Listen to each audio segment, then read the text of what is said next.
A Mochi Moment from Sadie, who writes, I'm not crying, you're crying. This is what I said during my first appointment with my physician at Mochi, because I didn't have to convince him I needed a GLP-1. He understood, and I felt supported, not judged. I came for the weight loss and stayed for the empathy. Thanks, Sadie. I'm Myra Ahmed, founder of Mochi Health. To find your Mochi Moment, visit joinmochi.com.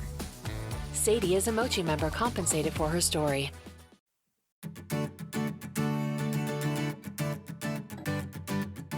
Welcome to the Secret Keepers podcast with your host, Kareen Zutleger.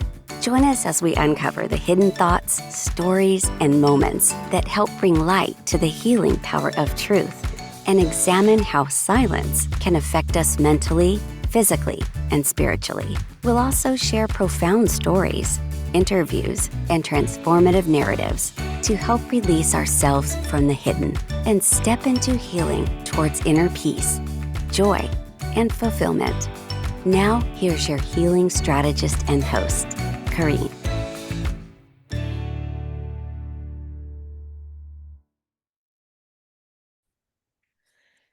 Welcome to the Secret Keepers podcast. Today, my guest is Andrea Daley, and I'm going to let her tell you a little bit about herself. Hi, Corrine. Thank you so much for having me. I love your podcast. I love how you do it just differently, but you dig in deep. So thank you again for having me. Oh, thank you so much for being here.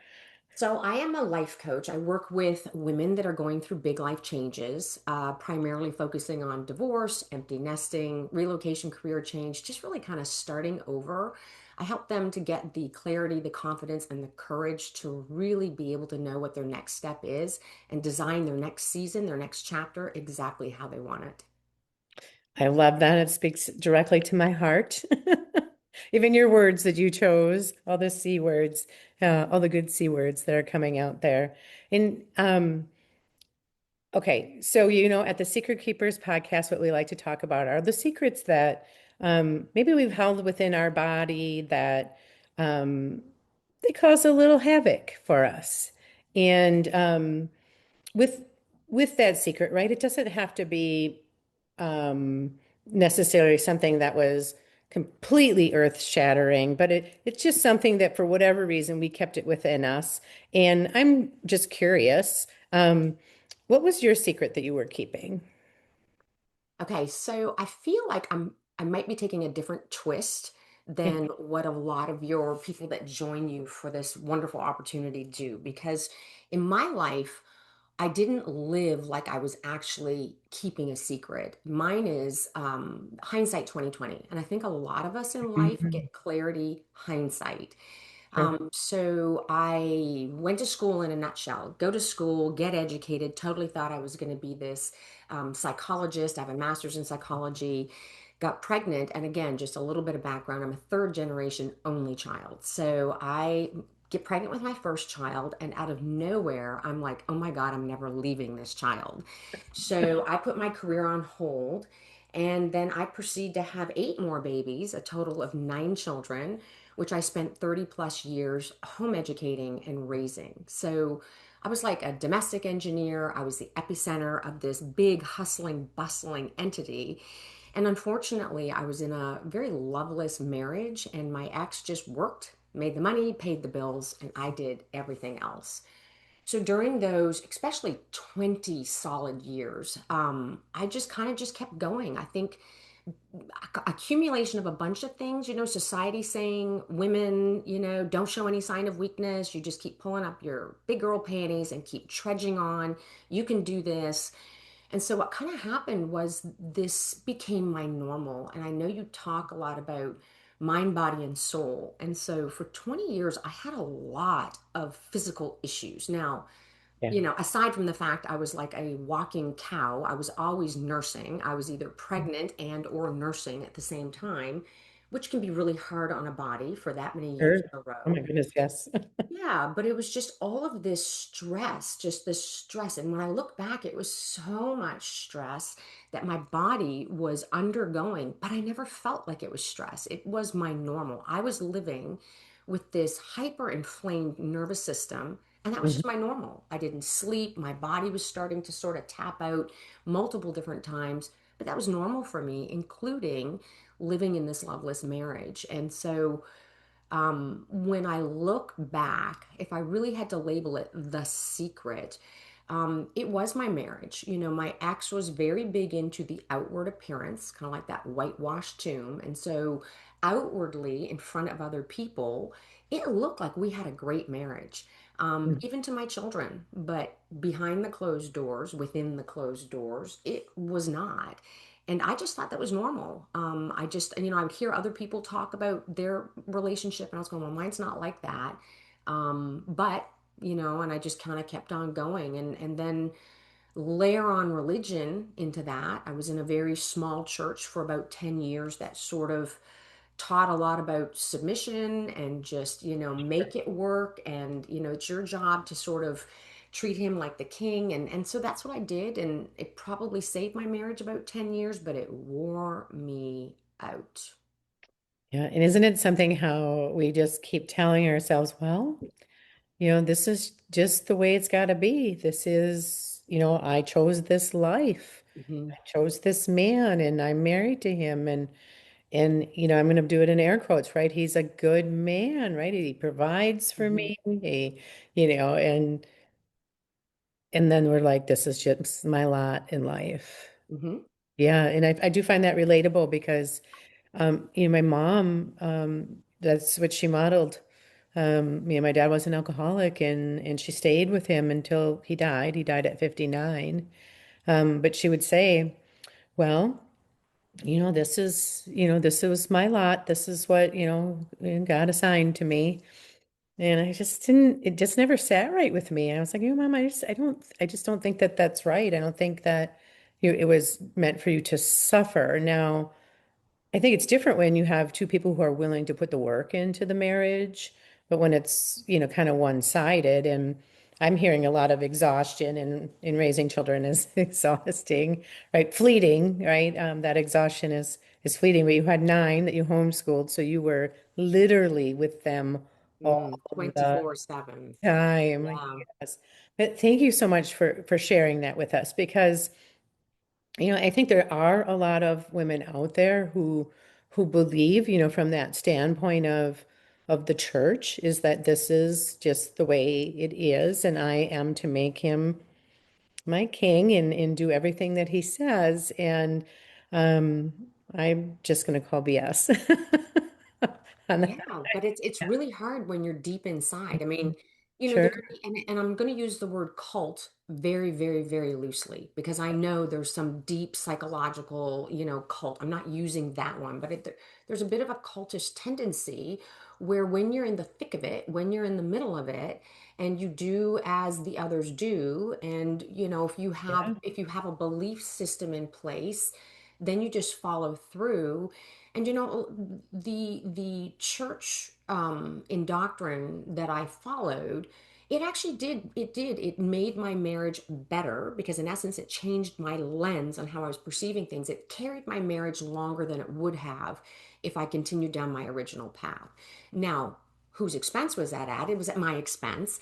But Sure. again, when you talk about that lot in life, it's very interesting because I think that's a very old school mentality also. I heard it from my mother-in-law, who I adored. She was just like my own mother. I adored her. But early on, I met my ex-husband when I was 19 and before he got into medical school. And so we did the whole journey together. And I remember kind of complaining. I had three children during his residency, and you know, they called me an orthopedic widow. Oh, And I remember just kind of sort of commenting to my mother-in-law, and she's going, well, you knew what you were getting into. It yes. was kind of like, well, you don't Yeah. really, you know, you don't really know that you're just going to be left alone in, you know, I was in Newfoundland, Canada, this island 16 hours in the middle of the ocean, no family, no help, no support, and I'm all alone. And no, nope, I did not know what that was going to look like. I mean, heck, at the time before I even got married, I didn't even know I wanted children. So it's like, I didn't even know anything about children. I didn't actually even like children. So no, I had no idea what I was getting into. It's just Oh my, I just, that leaves me just speechless because it's like, you didn't even know if you wanted children and here you had nine. Yeah. And, so there is, there's some hope for, someone like me whose oldest says she doesn't want to have any children. Um, and I hear that because like even when it came with my mom, when she was when we were all really small and she had gone to her dad and she's like, I just can't, like, I can't stay here. Like I really want to leave. And he said, oh, Lindy, where are you going to go? Like, who's going to take you with those three kids? And so she let that be the final stone cast, if you will, was like, oh yeah, like who's going to take me? And then the reality of it was my mom was the financial steady at our house. Mm, And so it's just interesting to me, right? She was the anchor, right? She kept us, she made sure we had the food to eat and the clothes. And I don't want to dismiss anything that my dad did, but his was not consistent, right? And so with all of that, you're keeping this stuff is happening within your body, and they call it oxidative stress. mm, Right? And so we don't see it out on the surface necessarily, but it continues to wreak havoc on the inside of your body, even when things have shifted, right? So you take a step, you change your life, and yet still some of that can wreak havoc if you're not intentional with it. And um, and like you said, you had some health issues that you were struggling with at the time that you didn't necessarily equate to your situation that you were in because you were like, this is my life and this is how it is. hmm. And this Yeah. is quote normal. And when I look back, it's just like, when I tell people who only met me post divorce, like my partner, I've been dating somebody for 4 years now, and he just looks back and goes, I don't know how, when I say it out loud now, that I'm going, how could I have even viewed that as normal? Now, again, we are women, we are, hear me roar, I can do it, I did do it. And then there's when you throw a bunch of kids into the pot, my decisions aren't just for me anymore. I'm affecting so many different lives. So we do keep going. But I mean, I had 30 years of migraines. And so I was either taking, sumatriptan or having shots in my bum, walking around with this frozen migra cap on my head, trying to teach classes, got a baby stuck to the boob, got Yeah. toddlers, doing this, got teenagers that need, some talking to deal with heart issues. It was just, and then I'm also educating them. It was just constant. I look back and I'm going, oh my God. Sometimes I even look at a picture and I go, 1, 2, 3, 4, 5, 6, 7, 8, and I'm going, holy shit, they're all mine. It's like, how are all those little people? How are all those people mine? So the reality of it, and I guess this is, preservation of the species sort of thing. If I had really understood what was going on the way I see it now in the thick of it, I probably couldn't have pushed through. And not everybody has 9 children, so you don't all have to push through for that many years. But okay, can I take it on a side? Can we go on a bunny trail? Yeah, absolutely. Okay, so it is again only hindsight 2020. I loved my season of life of raising and home educating my family. That was my purpose. I had no idea it was going to be, but I absolutely loved it. Now, not to say you didn't have to peel me off the ceiling multiple days in a row, but I loved it. I absolutely did. But the whole thing is that I had so many children, and I do know how babies are made and where they come from. That question all the time. Pregnant with number 7, do you know where they come from? Yes, and it's not the water. But that came as a byproduct of a loveless marriage. My love tank was being filled by the children I was having because I absolutely loved pouring into this family I was creating. So that again is hindsight 2020 also. I just want to take a minute and kind of breathe into that because, right, that's the mama heart. Mm. That's the mama heart. That's I love my children so much that I'm willing to give all of me to them Oh, yes. and stay in whatever situation it is. And I think often, like even like in the cases of domestic violence and abuse situations, people always ask, like, why doesn't she just leave? Mhm. And if it was that simple, she would. Um, Yeah, and I think it goes even deeper to that because, the discomfort how to navigate. So again, hindsight 2020, I did not recognize this in the season. I did not think I was worthy of love. We got a package of daddy issues moving forward, and again, all of this has been learned post-divorce. sure. So I actually, at 19, subconsciously picked a man I knew was incapable of loving me well. So I spent all of that time because I knew how to navigate it. The irony is when I met a man who I'm with now who knows how to love me well, it took me a long year of personal discovery to learn how to be loved well. That was not, it was easier staying in a dysfunctional, unloving marriage than it was learning to be loved well. Oh, I felt that it actually gave me my goosebumps, my little God bumps, I call them. Um, just hearing you say that, right? Just to receive. We're givers. We're givers, and you can, yeah, especially as mamas, where we're going to keep giving, giving, giving, and to allow yourself to receive that love finally, that you are worthy of the love. That's huge, and I'm just so glad that you did. Yeah, and it wasn't easy. And I was surprised. I was actually caught off guard. You might say, I just need to find somebody who can love me well.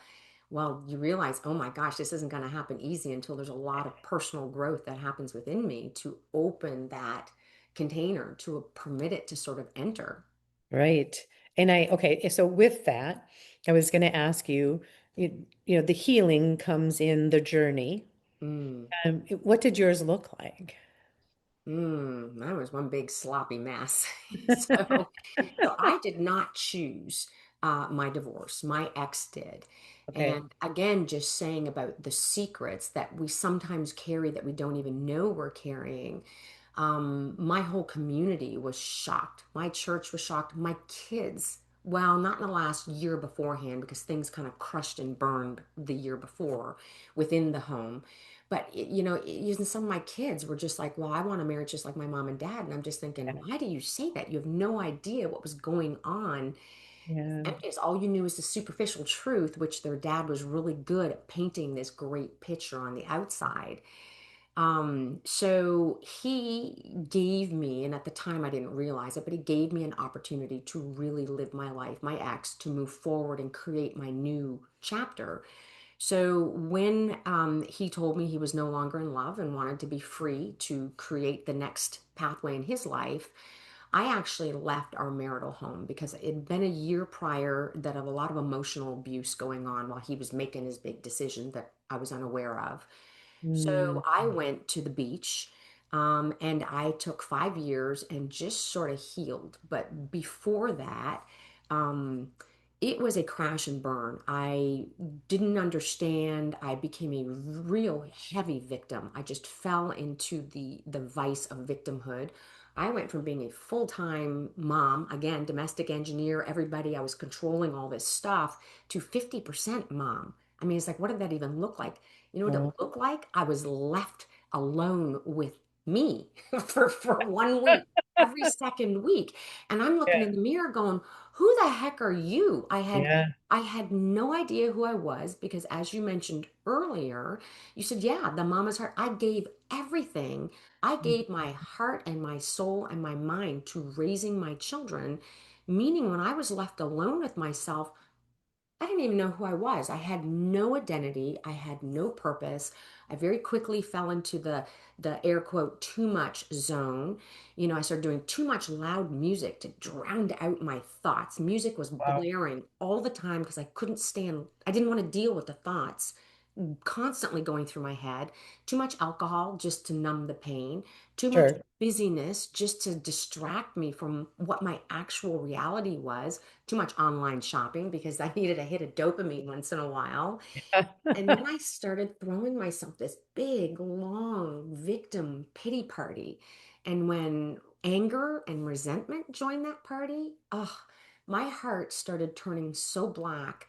I actually thought I was going to lose myself. I was getting ready to lock that victim ball and chain around my ankle, and throw away the key. And fortunately, I just paused and said, this isn't who I am. This is not me. This is not who I want to be.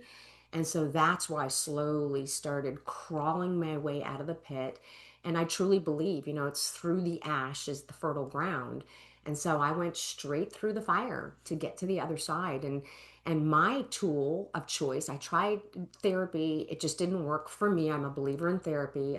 Like I said, a psychotherapist myself. But I just didn't, at that stage, I didn't need to be digging the bones out of my backyard. That wasn't what I needed.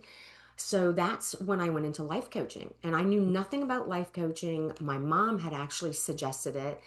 I put myself in a 2 year long life coaching certification program with the only purpose to pour it over me. I was going to do Sure. self healing. I knew it wasn't going to be an overnight thing or a 6 week, wow, one and done kind of thing. I knew this was going to require a lot of pain, a lot of teasing my life open.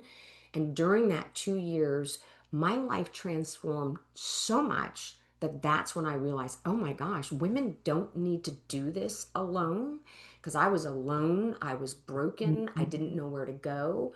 And so that's what my new purpose became, coming alongside women going through big life changes. Yeah, it's something too right now.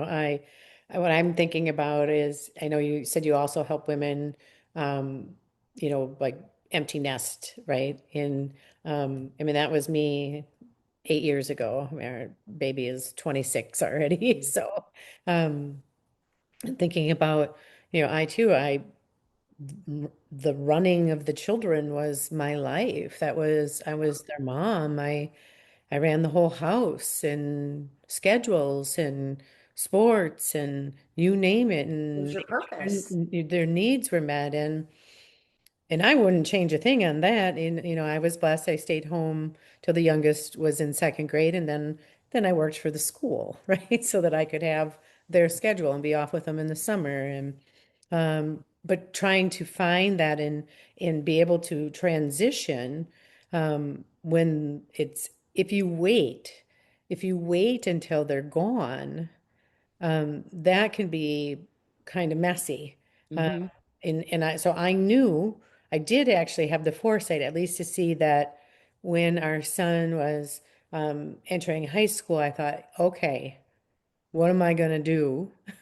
What am I gonna do um, when he's gone? And I too had gone the therapy route, and then I was introduced to a life coach, and I'm I really think I need you. And Yeah. and so then yeah, I started to work with her, much like the whole journey, but thinking how many of us um, we don't plan ahead. We don't think about it. Hmm. We think, Hmm. it's We don't want to think about it right. because Well, that's and not a comfortable thing to think about. yeah, or that it's not going to be a big deal Right.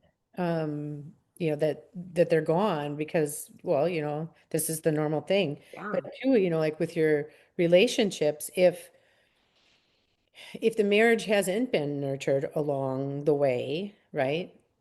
And then you get to that point where you have an empty nest, you're looking at each other going, who are you? Oh, I saw it coming down the pike. I was like, oh my gosh, as my children kind of one by one were leaving the nest, I was like, oh my gosh, I was scared to death to be alone with this person because there was nothing. We were just going to be, married, living single, two separate identities. And so Yeah, that thought was in the back of my mind. I definitely didn't share that with anybody, but that sure. was there. But yeah, I mean, that whole preparation for letting your children go. I don't think we realize as moms how much our identity is interwoven Oh, into sure.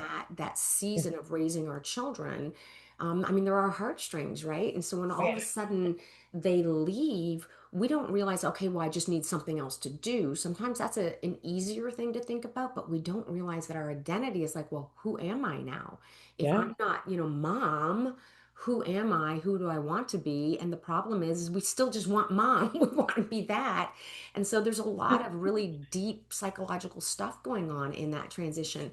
And fun fact, with the women that I work with, It's rarely ever one. Usually if you're getting a divorce, for the most part, when I'm helping them through a big life transition, they've either relocated and they're empty nesting. Like for me, I was empty nesting, relocating, post divorce, all at the same time. So that Oh, just kind of compounds things. It's rare that my women are just dealing with one thing. Yeah. and it's a form of grief.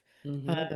this was, and has been like a big message for me because, people think of grief and you think, oh, somebody died.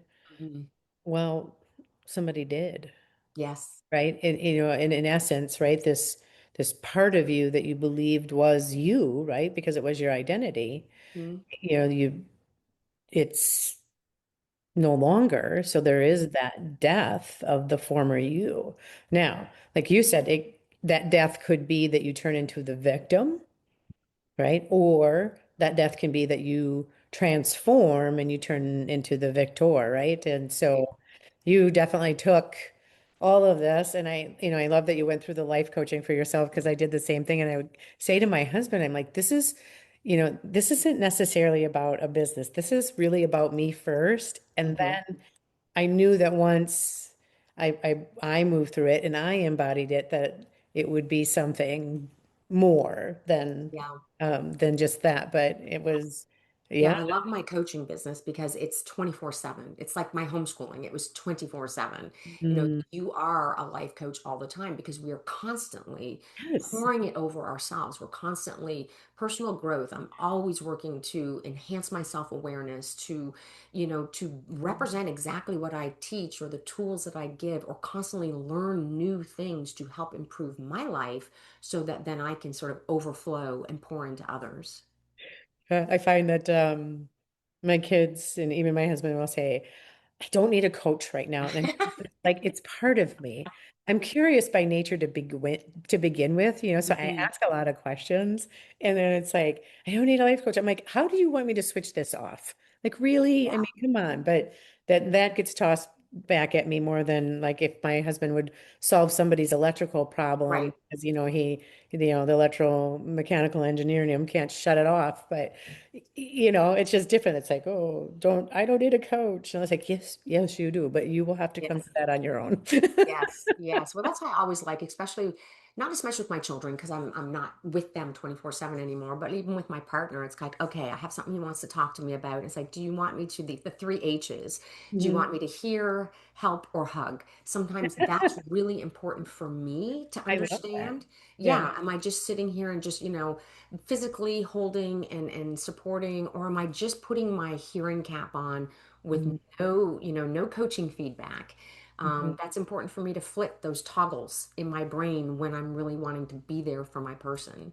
Yes, no, that's beautiful. I love that. Here, help, or hug. I'm going to use that because it's empowering too, right? It empowers you and empowers them to make a decision. Yes. Like I And do sometimes we often don't even know ask. what we want when we start a conversation. I just hear, I need to share something with you. And if Mhm. you even pause to say, what is it that I need when I share this? That gives Yeah. you the opportunity to understand the flow that the conversation's taking also before you start talking.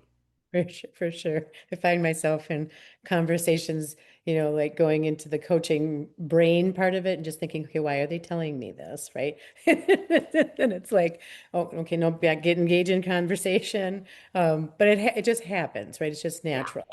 So Um, curious, what is your horoscope sign? I'm a Cancer.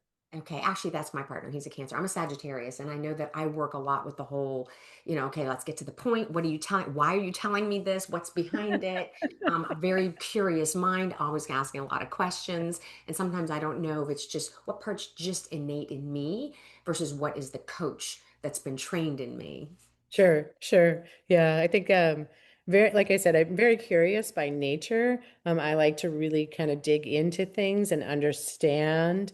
Um, and I have to kind of dial that back sometimes because it can be a little overwhelming. But and then also, I've had such amazing, amazing mentors for all of my coaching skills. So, um, but anyway, so if you were to look at the whole picture and give our audience just a golden nugget, Like, what's your biggest takeaway? What's your like, this is it. This is the big golden nugget that you would want the audience to know. One golden nugget. Wow. One. Okay, Or let's just we take can have it 36 all. years and turn it into a golden nugget. I think it'd be more than gold by the time I refine that. It's going to be Yeah. a diamond. Yeah. So I'm a big believer that we are exactly where we're meant to be on our journey. And that can be a big chunk for people to chew on, especially some of my clients when they're starting out. They're just like, I don't really necessarily know how I resonate with that. But when Mhm. I look back at every season, every chapter, every door that closed, a new door opened, the ability I had to choose to either remain and lock that key as a victim and throw away the key, and most people that end up doing that don't even realize they've done it, but that I was able to move out of that and continue moving forward. I would have not chosen all of these things in terms of the pathway of my life, but I wouldn't change a thing. As all the collateral damage that divorce has done with my children, I just wouldn't change anything. Everything. I'm exactly where I'm meant to be on my journey. And if we can embrace that when our journey's not looking super sweet or our ride is really bumpy, and say, okay, what am I supposed to learn in this particular part of my journey? And no, it doesn't look just like hers, who's going through the same thing I am at this time. We're different, and you're supposed to learn different things at every part of your journey, not the same as what other people do. So that would be my gold nugget. We're exactly where we're meant to be in our own personal journeys. Oh, I love that. And so very true, right? It's if we can again step away from the victim aspect of it, because like you're in the moment, things hurt. Hmm. And but if I can take just that brief pause and step back and okay, this is here to teach me something, Hmm. right? And Yeah, I what think is it? I think a lot of people get confused when you make the word victim a point of conversation, because some Yeah, people say, well, what does that mean? I'm not allowed to feel hurt. I'm not allowed to be angry. It's not about that. It's about right. taking that emotion and then turning it into your new identity and pointing your finger. Victims will point their finger and blame, like they're not a victim, but a victim mentality will point their finger and blame other things and other people for why they are exactly where they are, taking no ownership. That's the difference. You can be hurt, you can be broken, you can be angry, but holding on to that feeling and owning it as your own emotion without turning it over and blaming others, that's the key difference in terms of being able to have those catabolic or more negative emotions versus I'm a victim. Right. And I think that's important because, right, if somebody is attacked, of course, you're a victim. And of course you did not, and that's not something that you wanted to happen. Yeah, or even just like even in my divorce, I didn't choose that. I didn't Right. choose to only be a 50% mom. I didn't want to do that. My Yeah. ex was still living in my marital home, enjoying the fruits of my labor. Super Yeah. easy to spiral down there, just saying, "Boo," Mm. and feeling very sorry for myself, which I did. I spent a lot of time in that place. And it's not a good place. It's not a positive energy place. It's a negative energy place. It doesn't give you any foundation to build anything on for your next chapter. And look at you now, though. I mean, I'm just loving having conversation with you. And so I have no doubt that there are going to be audience members who want to reach out to you. So please tell them how they can find you. I think the easiest way is through my website, which is, I think you're going to have it as a link. You'll see it in writing. So it's just my name, AndreaDaley.com. That's super easy. I'm also going to just share as a link as well, just a free guide for starting over after divorce and empty nesting. Just, a starting place. I think that's what we all need, is just this starting place when we feel lost. But yeah, reaching out to my website, super easy to get a hold of me. Oh, beautiful. I will drop all that in the show notes so you'll be able to find Andrea any way you want. And of course, as always, if you feel compelled, you can reach out to me as well at CorrineZuliger.com. And thank you so much, Andrea, for being a guest here on The Secret Keepers. Absolutely. Thank you. It was an honor. Yeah, thank you.